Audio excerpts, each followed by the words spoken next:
দেখুন কি পরিমাণে ভাঙন হচ্ছে।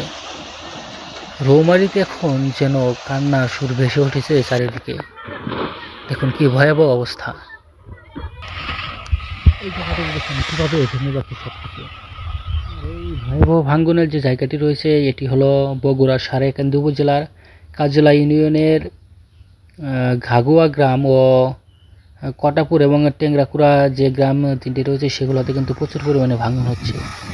দেখতে পাচ্ছেন যে এখানে যে ভুট্টার জমি ছিল সেগুলো কিন্তু এখন ধীরে ধীরে নদীগর্ভে বিলীন হয়ে যাচ্ছে। এর পরবর্তী সিজনে দেখা যাবে যে এখানকার যে কৃষকরা ছিল যারা এখানে ফসল ফলাতো তারা কিন্তু এর পরবর্তী সিজনে তাদের জায়গা সবগুলো হারিয়ে ফেলবে যদি এখানে সরকার কর্তৃক কোনো প্রকার কাজ না করা হয়। এখানটাতে দেখুন কী পরিমাণে ভাঙন হচ্ছে। একসাথে দেখুন কতগুলো জায়গা নদীগর্ভে বিলীন হয়ে যাচ্ছে। আসলে এভাবে চলতে থাকলে বাংলাদেশের কিন্তু অধিকাংশ জায়গায় নদীগর্ভে বিলীন হয়ে যাবে। দেখুন সম্পূর্ণ ভিডিওটা দেখুন, তাহলে বুঝতে পারবেন যে কী পরিমাণে বর্তমানে ভাঙন হচ্ছে আর কতগুলো মানুষের জায়গা জমি নদীগর্ভে গিলে নিচ্ছে। এখানটাতে দেখুন, এখানে কিন্তু একজন কৃষকের যে স্বপ্নের ফসল ধান সেগুলো কিন্তু নদীগর্ভে বিলীন হয়ে যাচ্ছে। মানুষজন শুধু দাঁড়িয়ে দাঁড়িয়ে দেখে ছাড়া তাদের আর এই মুহূর্তে কিছুই করবার নেই, কারণ প্রকৃতির সাথে পেরে ওঠার মতো কোনো ক্ষমতাই মানুষের নেই। কিন্তু যদি সরকার ইচ্ছা করে তাহলে কিন্তু এই ভাঙ্গন কিছুটা রোধ করা যেতে পারে। যদি এখান দিয়ে বস্তা ফেলানো হয় তাহলে দেখা যাবে যে এই ভাঙ্গনগুলো কিছুটা হলেও রোধ হবে। যদিও এখন বর্ষার সিজন, সে কারণে কিন্তু পানির স্রোতের সাথে সাথে কিন্তু মাটি সরে গিয়ে অনেক জায়গা জমি ভেঙে যাচ্ছে। হ্যাঁ দেখুন দেখুন আপনারা এখানটা দেখুন কী পরিমাণে ভাঙ্গন হচ্ছে।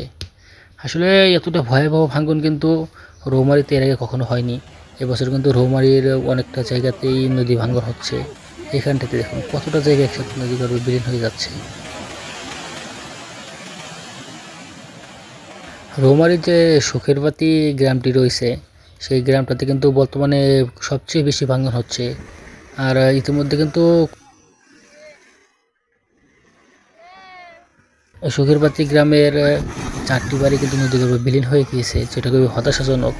কিন্তু তারপরেও যে এলাকার চেয়ারম্যান মেম্বাররা রয়েছে তারা কিন্তু এখনও পর্যন্ত সেই ক্ষতিগ্রস্ত মানুষদের পাশে এসে দাঁড়ায়নি।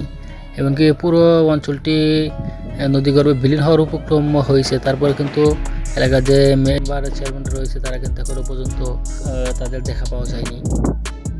নদী ভাঙ্গন যে কতটা কষ্টের এটা যা যায় একমাত্র সেই বুঝে।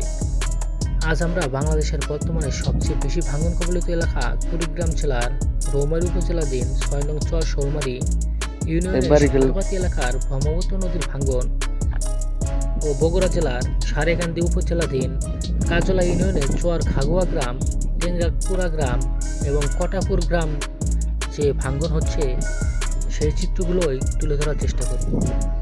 আর এসব প্রতিশ্রুতি দিলেও কাজের কাজ এখন পর্যন্ত তারা কিছুই করেনি। গ্রামের সহজ সরল অসহায় মানুষদের জমি চলে যাচ্ছে নদীতে, আর মেম্বার চেয়ারম্যানরা ভাঙ্গন রোধের জন্য সরকারি তহবিল থেকে বস্তা বস্তা জিও ব্যাগ এনে সেগুলো নদীতে না ফেলে সবটাই নিজেদের পকেটে পড়ছে। একদিকে পকেট ভারী হচ্ছে চেয়ারম্যান মেম্বারদের, আর অন্যদিকে সুখেরবাতি অঞ্চলটির অসহায় মানুষরা হারাচ্ছে তাদের আশ্রয়ের শেষ সম্বলটুকু। সুখেরবাতি গ্রামের অসহায় মানুষদের পাশে এখনও কেউ নেই। প্রতি বছর ভাঙ্গনের ফলে ধীরে ধীরে নিশ্চিহ্ন হয়ে যাচ্ছে সবুজ শ্যামলে ঘেরা এই গ্রামটি। অতি দ্রুত সুখেরবাতি গ্রামটিতে ব্রহ্মপুত্র নদের ভাঙ্গন রোধে জিও ব্যাগ না ফেলা হলে অচিরেই 6 নং চর শোলমারী ইউনিয়নের মানচিত্র থেকে হারিয়ে যাবে এই সুন্দর গ্রামটি। স্থানীয়রা তাদের কান্না বিদ্রোহ কণ্ঠে সরকারের কাছে তাদের গ্রামটি রক্ষার জন্য একটি স্থায়ী বাঁধ নির্মাণের জন্য দাবি জানিয়েছে। দেখুন আপনারা দেখতেই পাচ্ছেন যে এই জায়গাগুলোতে কী পরিমাণে ভাঙন হয়েছে। এই দেখুন ধানের জমিটা, এটা কিন্তু যে কোনো মুহূর্তে এই ব্রহ্মপুত্র নদী গিলে নেবে। আর এখানে পাশটা যে রয়েছে এটা মানুষের চলাচলের রাস্তা। এটা গ্রামের যে সড়ক ছিল সেটাও কিন্তু নদীগর্ভে ভেঙে যাচ্ছে। ধীরে ধীরে কিন্তু এই সুখেরবাতি গ্রামটি সবগুলো জায়গায় নদীগর্ভে বিলীন হয়ে যাচ্ছে। দেখুন এখানটাতে যত দূর পর্যন্ত চোখ যায় তার সবগুলোতে কিন্তু ওই ভাঙ্গন ধারা। আর নদী যে কী পরিমাণে ভাঙ্গন হচ্ছে সেটা আপনারা এই সম্পূর্ণ ভিডিওটা দেখলে বুঝতে পারবেন। দেখুন কী পরিমাণে ভাঙ্গন হচ্ছে জায়গাগুলোতে, আর ভাঙ্গনের যে ভয়াবহতা সেটা আপনারা এখন বর্তমানে অবস্থা দেখলে বুঝতে পারবেন, যেখানে এখনও মাটির চাপগুলো পড়ে রয়েছে। এখানটাতে দেখুন এখনও যে মাটির যে পাত রয়েছে সেগুলো রয়েছে। আর এগুলো কিন্তু যে কোনো মুহূর্তে পানি বাড়লেই কিন্তু এখান দিয়ে আবারও ভাঙন শুরু হয়ে যাবে। গতকালকে কিন্তু এখানে ভাঙন হয়েছে। ওই সামনের দিকটাতে আপনারা দেখতে পাচ্ছেন যে ওখানে একটা বাড়ি ছিল। দুদিন আগেও কিন্তু ওখানে একটা বাড়ি ছিল, যেটা আপনারা আমার আগের ভিডিওতে দেখেছেন। কিন্তু এখন কিন্তু আর ওইখানে কোনো প্রকার বাড়িঘর নেই।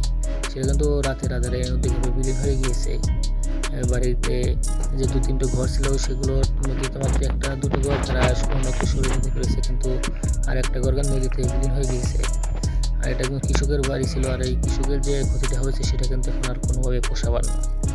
আর তাদের কিন্তু এরকম দুঃখ দুর্দশা প্রতি বছরই দেখা যায়। কিন্তু এলাকার যে চেয়ারম্যান মেম্বাররা রয়েছে তারা কিন্তু সরকার কর্তৃক যে ভাঙন রোধের জন্য যেসব অনুদান পান তারা কিন্তু সেগুলো তাদের নিজেদের পকেটে ভরেন। তারা কিন্তু এই এলাকার মানুষদের জন্য সেগুলো একটু খরচ করে না, যে কারণে কিন্তু এখান দিয়ে প্রতি বছর ভাঙন হয়। দেখুন কী পরিমাণে ভাঙন হয়েছে। একজন কৃষকের স্বপ্ন তছনছ করে দিয়েছে এই ব্রহ্মপুত্র নদী। দেখুন কতটা জায়গা জুড়ে এক রাতের ভিতরে কিন্তু এখানে 2টি বাড়ি ছিল, সেগুলো কিন্তু নদীভাবে বিলীন হয়ে গিয়েছে। তো আমাদের ভিডিওটা আমরা এখানেই শেষ করছি। এর পরবর্তীতে বাংলাদেশে যেখানে ভাঙন হবে আমরা সেখানের ভাঙন এবং সেখানকার মানুষজনের জীবনযাত্রা তুলে ধরার চেষ্টা করব।